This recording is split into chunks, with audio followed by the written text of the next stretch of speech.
बाद सबसे पहले बात लोकसभा में सरकार वर्सेस दो लड़कों की करेंगे। बजट सत्र में राष्ट्रपति के अभिभाषण पर लोकसभा में चर्चा चल रही है।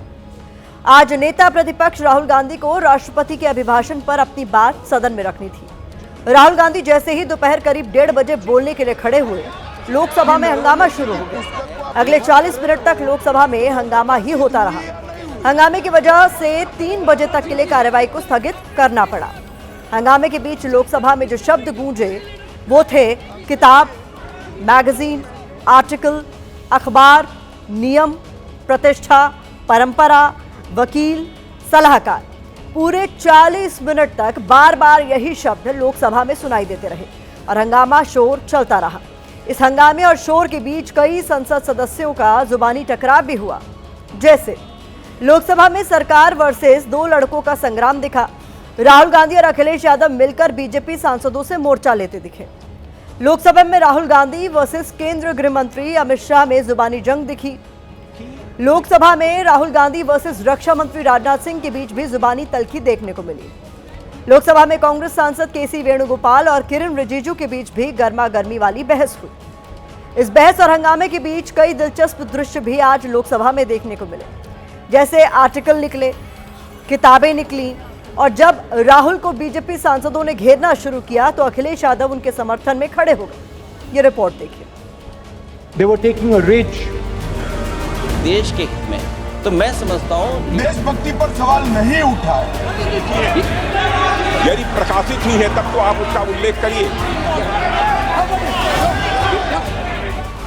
तो राहुल गांधी ने अपनी बात एक किताब के कुछ अंशों का हवाला देकर एक मैगजीन में छपे आर्टिकल से शुरू की। ये किताब पूर्व सेनाध्यक्ष जनरल एमएम नरवणे की है। ये नरवणे जी का मेमोयर है।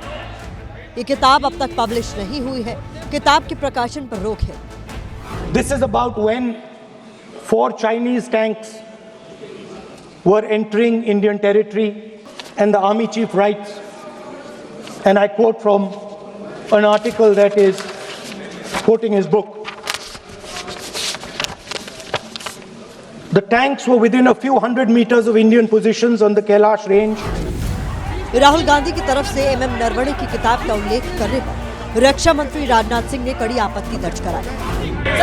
क्या वह पुस्तक प्रकाशित हुई है जिसमें यह सब सारी बातें उन्होंने लिखी हैं? यदि प्रकाशित हुई है तब तो आप उसका उल्लेख करिए। नहीं प्रकाशित हुई है तो उल्लेख करने का कोई औचित्य नहीं है। इसके बावजूद राहुल गांधी नहीं रुके। बार बार किताब से ही अपनी बात रखने की कोशिश की। 100% authentic, 100% authentic। ये नरवणे जी की जो किताब है संबोधित करते हुए उसके बारे में एक्सपर्ट्स हैं। उसमें प्रधानमंत्री के बारे में, राजनाथ सिंह जी के बारे में क्लियरली कुछ लिखा है। मैं वो हाउस को बताना चाहता हूँ। इसके बाद लोकसभा में हंगामा शुरू हो गया। लोकसभा स्पीकर ने नियमों का हवाला देकर राहुल गांधी को किताब का जिक्र करने से मना किया।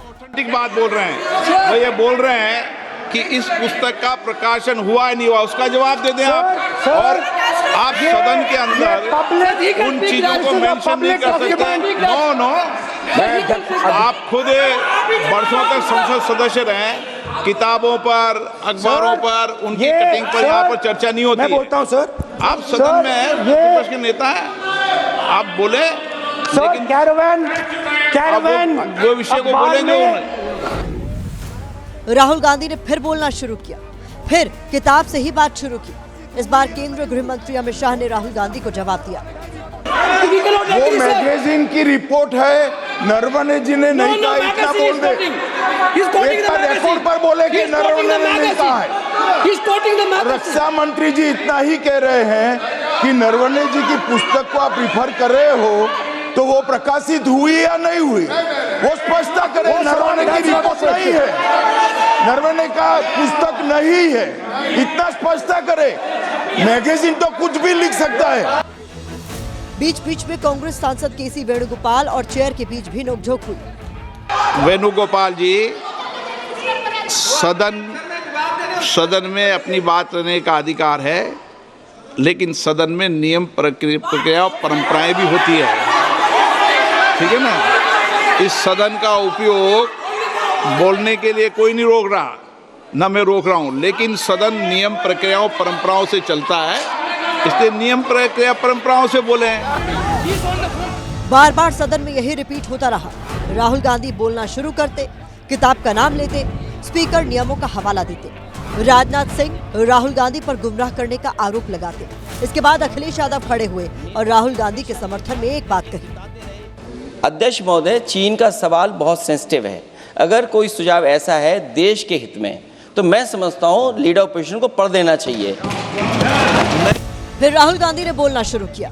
जैसे ही एमएम नरवणे का नाम लिया, रक्षा मंत्री और गृह मंत्री ने उन्हें रोका। स्पीकर ने फिर नियमों का हवाला दिया।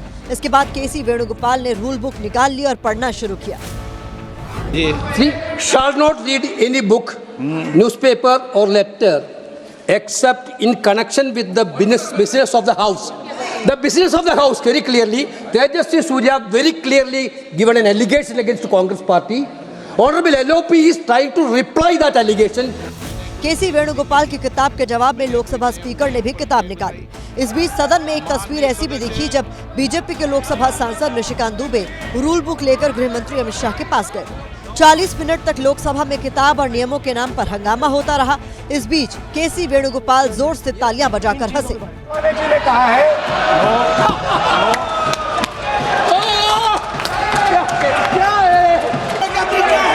आप सदन में होकर तालियां बजा रहे हैं खड़े होकर, ये तरीका तो ठीक नहीं है। बोलूं, चेयर से रूल 349 में एक रूलिंग दे चुके हैं। रूलिंग देने के बाद भी ये बार बार फिर से ये पढ़ रहे हैं। ऐसा सदन कैसे चलेगा सर? लोकसभा में ये सारा हंगामा पूर्व आर्मी चीफ एमएम नरवणे की जिस किताब पर हुआ है उसका नाम है 4 स्टार्स ऑफ डेस्टिनी, जो कुछ वजहों से अब तक छप नहीं सकी है। आपने अक्सर देखा होगा जब 4 व्यक्ति एक दूसरे के साथ आपस में बातें कर रहे होते हैं तो उनमें से कई एक बार में बीच में बोलने लगता है, खुद को ज्यादा बुद्धिमान दिखाने की कोशिश करता है। फिर उसकी हरकत से परेशान होकर लोग बोलते हैं कि तुम ज्यादा वकील मत बनो। आज कुछ ऐसी ही बातचीत लोकसभा के अंदर भी देखने को मिली। Speaking about the motion of आप कोई एडवोकेट थोड़ी एलओपी बोलेंगे इस बात पे। आप एलओपी के एडवोकेट थोड़ी है। नो एलओपी के एडवोकेट यहाँ एडवोकेट खड़े नहीं करते। माननीय प्रतिपक्ष के नेता।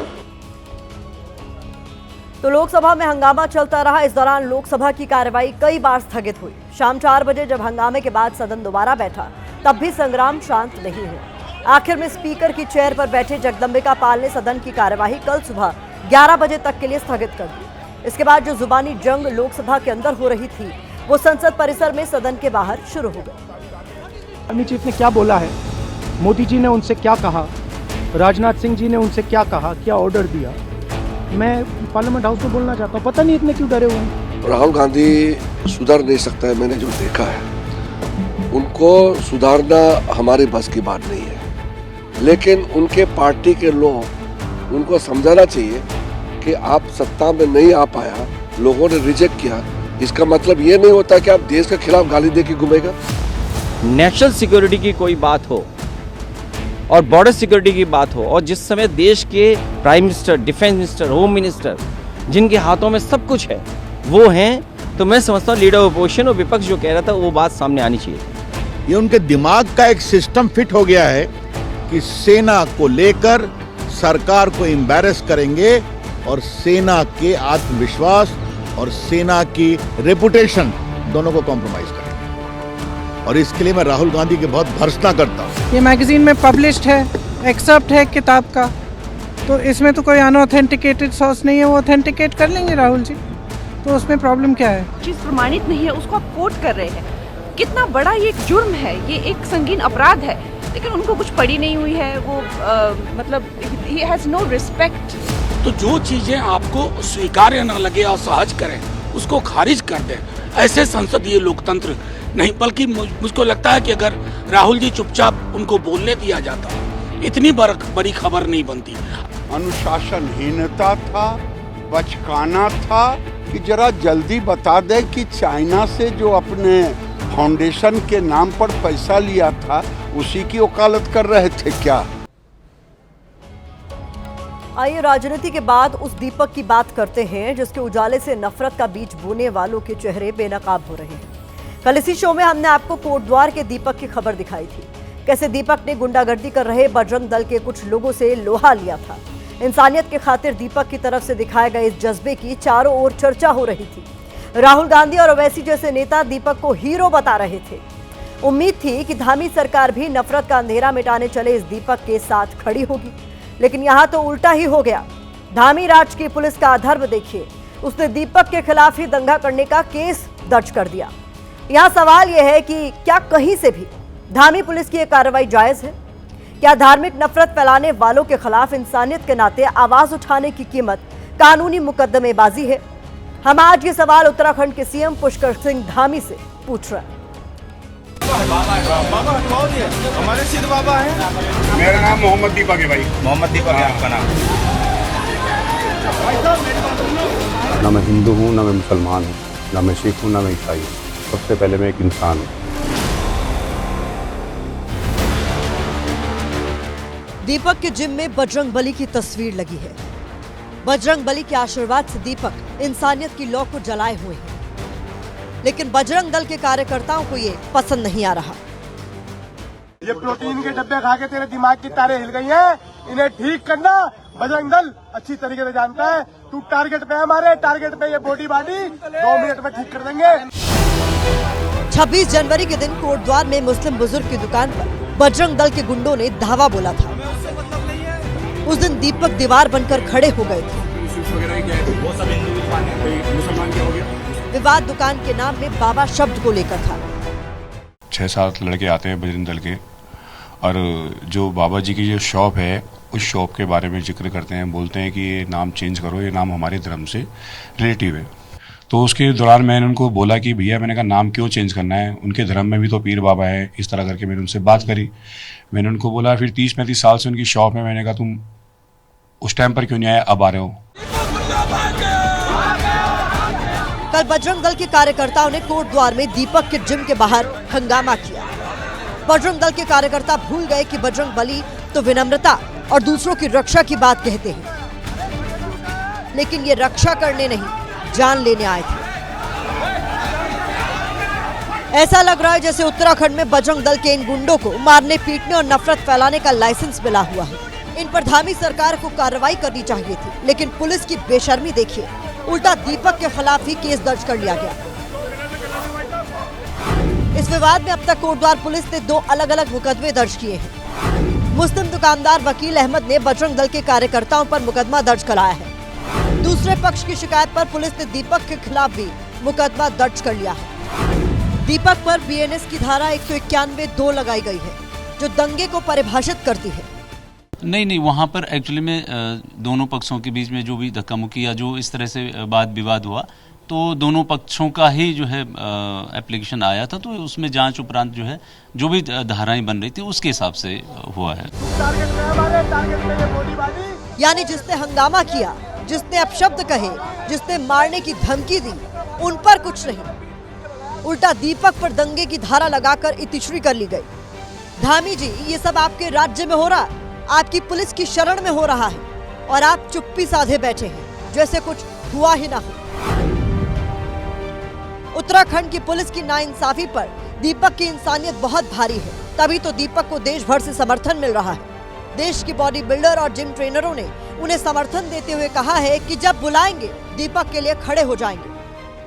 दीपक भाई के साथ हम सब जिम वाले हैं, सब जितने भी जिम वाले, जितने भी ट्रेनर और जितने भी जिम करते हैं लड़के, सब दीपक भाई के साथ हैं। तो इसमें डरने की कोई बात नहीं दीपक भाई, जब आप कहोगे, जब हम कोटद्वार में आपके साथ खड़े पाएंगे।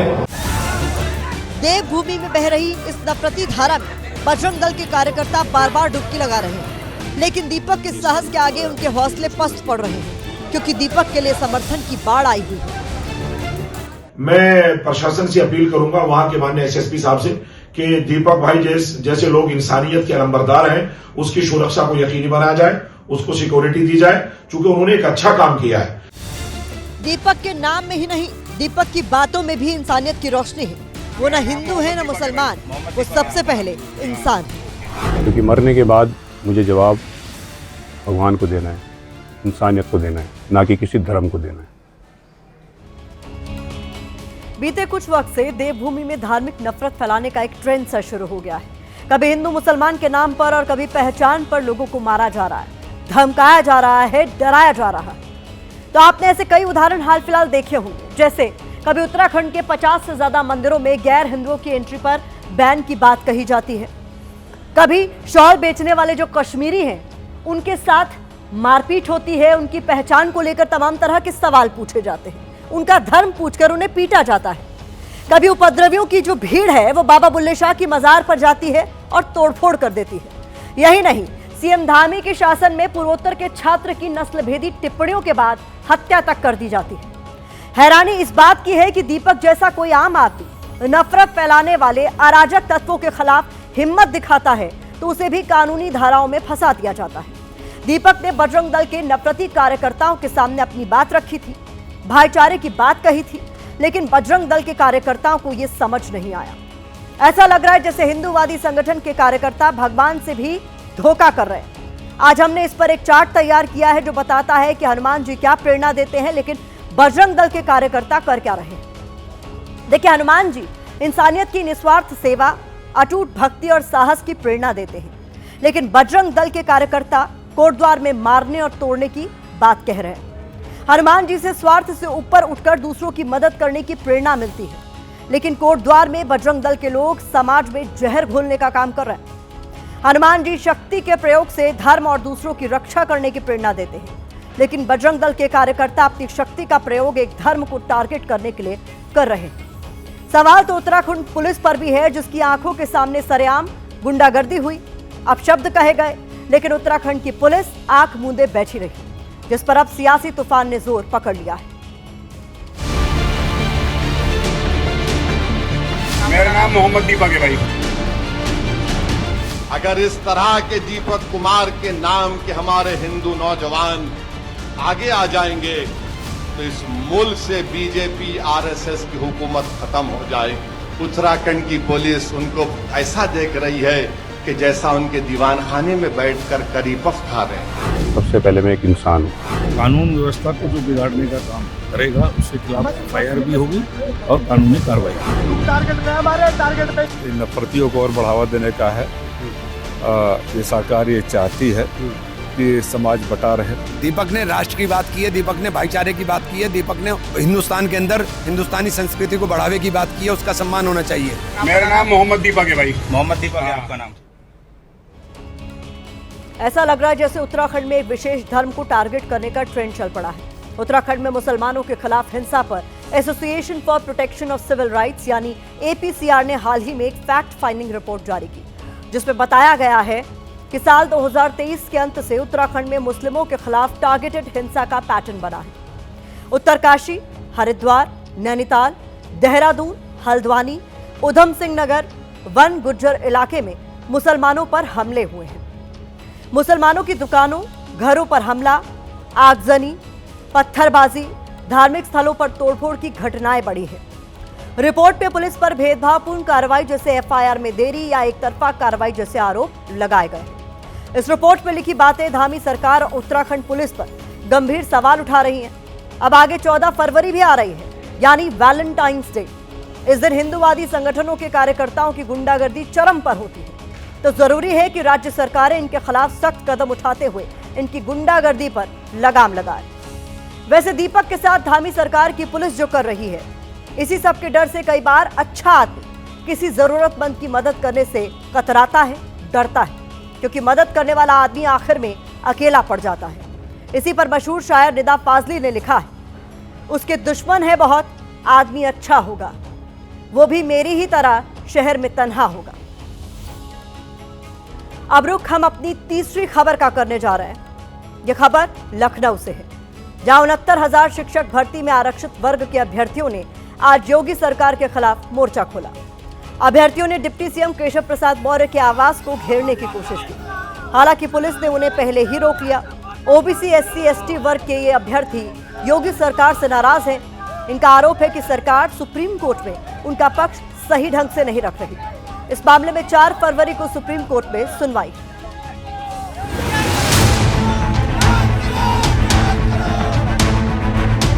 ये हम न्याय की मांग कर रहे हैं, मान नहीं रहे लोग। अब सुप्रीम कोर्ट से कोई सुनवाई नहीं हो रही, हम लोग 4 साल से परेशान हैं, कोई सुनने वाला नहीं है। इसमें देखिए हम लोग की बात सुनने तक कोई नहीं आ रहा है, हम लोग जा रहे हैं तो रोका जा रहा है। हम लोगों को 8 वर्षों से प्रताड़ित किया जा रहा है। हम लोग लगातार सिंगल बेंच डबल बेंच से जीतते हुए आ रहे हैं, उसके बाद मामला ले जाकर सुप्रीम कोर्ट में फंसा दिया गया है सरकार की तरफ से। केशव चाचा को जगाने आए हैं। अपराधी है क्या कोई? हम लोग क्यों जबरदस्ती कर रहे हैं? हम लोग जब अपने हक अधिकार की बात कर रहे हैं तो ये लोग 4 लोगों से डर रहे हैं। 69,000 78,000 इन भर्तियों में सरकार की तरफ से जो वकील आते हैं वो खड़े नहीं होते, वो छुट्टी पे चले जाते हैं। बिना उच्चतम न्यायालय द्वारा इस पे कोई व्यवस्था दिए गए, कोई निर्णय दिए हुए, कोई डायरेक्शन दिए गए, सरकार उस पर कोई कार्रवाई नहीं कर सकती।